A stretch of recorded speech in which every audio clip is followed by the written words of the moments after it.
हमें काफी थ्रेट्स मिलती रही वहां से। टूर से पहले हमें ये भी नहीं पता था होता था कि हम जाएंगे कि नहीं जाएंगे। वर्ल्ड कप अगर आपको 16 को याद हो, हम लाहौर में ही थे, हमें तो पता ही नहीं था। मैं एज ए कैप्टन लीड कर रहा था टीम को, तो मुझे तो पता ही नहीं था कि हमने हमारी फ्लाइट होनी है कि नहीं होनी। तो आई मीन स्पोर्ट्स जो है ना, वो पे हमेशा मैं बात करता हूँ कि स्पोर्ट्स डिप्लोमेसी हमेशा बेस्ट रहती है। स्पोर्ट्स की वजह से आपकी कबड्डी की टीम आ जाती है इंडिया से, यहाँ क्रिकेट नहीं खेलते आपस में। तो करना है तो फिर पूरी तरह बंद करो, अगर चलना है तो पूरी तरीके से चलो।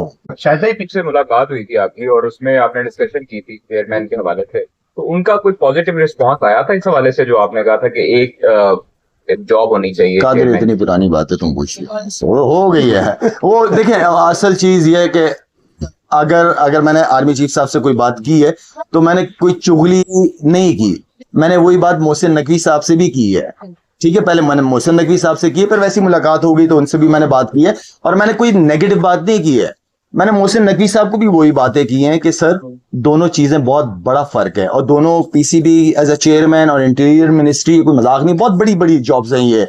और मैं चाहता हूं, क्योंकि मोहसिन नकवी साहब ने डिलीवर किया है पंजाब में एज अ सीएम, उन्होंने डिलीवर किया और उनको काम करने का शौक है, वो काम करना चाहते हैं। लेकिन मैं सिर्फ ये चाहता हूं कि एज अ पीसीबी चेयरमैन आ जाएं वो, हमें कोई इशू नहीं है। लेकिन एक जगह, दोनों में से कोई एक जगह चूज कर लेंगे तो काम करना इजी हो जाएगा। और मैं चाहता हूं कि मोहसिन नकवी साहब की नजरों के सामने सारा काम हो, हर चीज एडवाइजरों पे नहीं छोड़ी जाती, खुद भी आपको देखना होता है। डोमेस्टिक की कमेटी बनाई गई है सर रिफॉर्म्स करने के लिए, उसमें डायरेक्टर डोमेस्टिक ही नहीं डाले गए।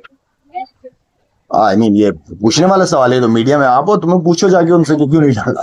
बात हुई रिफॉर्म्स के हवाले से, हमारे 2 साल के बाद, 3 साल के बाद, 7 साल बाद रिफॉर्म्स करते हैं, तो ऐसे कैसे आपकी क्रिकेट ठीक होगी जब आपको ये पता ही नहीं है कि अगले साल हमने क्या क्रिकेट खेलनी है, 8 टीमें खेलेंगी, 6 टीमें, क्या कहेंगे ऐसे? यार मैं एक बात बताऊं आपको, हमारे जितने, जब क्योंकि क्रिकेट स्ट्रगल कर रही है हमारी, ठीक है ना, मैं ये समझता हूं कि हमारा जो भी नेशनल टीम का प्लेयर है उसको डोमेस्टिक सीजन में जाने की कहीं इजाजत नहीं होनी चाहिए। 5 से 6 मैचेस वो डोमेस्टिक क्रिकेट के खेलेगा 4 डे, एंड देन फिर उसके बाद जो दुनिया में लीग हो आप इजाजत दो, लेकिन प्लेयरों को साथ साथ में रेस्ट भी चाहिए। ये नहीं है कि हमारा हर प्लेयर जो है वो सिलेक्शन कमेटी बांग्लादेश के खिलाफ भी खिला रहे हैं, हम जिम्बाब्वे के खिलाफ भी खिला रहे हैं, आयरलैंड के खिलाफ भी खिला रहे हैं। नहीं, आप प्लेयर्स को रेस्ट चाहिए होता है, चाहे कोई भी प्लेयर हो, चाहे वो शाहीन हो, बाबर हो, रिजवान हो, इन लोगों को रेस्ट चाहिए। रेस्ट इसलिए चाहिए कि पीछे आपके डोमेस्टिक में जो परफॉर्मर्स हैं एटलीस्ट उनको तो चांस मिल सके ना। तो मैं हमेशा से कहता रहा हूं कि आपकी बेंच स्ट्रेंथ स्ट्रांग होनी चाहिए। जो प्लेयर, अगर शाहीन अंदर खेल रहा है ना,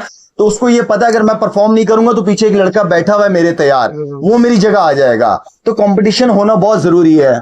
शोएब अली कभी भी खेलें फिटनेस के हिसाब से, आप भी बड़े फिट हैं। नहीं, तुम्हारा ख्याल है कि मैं फिट हूँ? उनको देख के आपका दिल करता है मैं भी बीएसएल खेलूं। नहीं, मैंने जितनी क्रिकेट खेलनी थी बहुत ज्यादा खेल ली थी मैंने, और मेरे ख्याल में शोएब मलिक अगर खेलना चाहता, फिट तो है, वो फिट तो है, लेकिन ज़ाहिर बात है फ्रेंचाइज की भी एक कोशिश होती है कि कोई एक्सपीरियंस्ड हो साथ में। और शोएब कंटिन्यू क्रिकेट खेल ही रहा था, प्रैक्टिसों में मैं उसको देख रहा था। थोड़ा सा एक्सपीरियंस को साथ लेके चल के कप्तान को भी सपोर्ट मिल जाती है एक तरीके से। हाँ, जरूरी नहीं कि आप सारे मैचेस ही उसको खिलाओ, अगर अच्छा कर रहा, परफॉर्म कर रहा है, बिल्कुल खेलना चाहिए।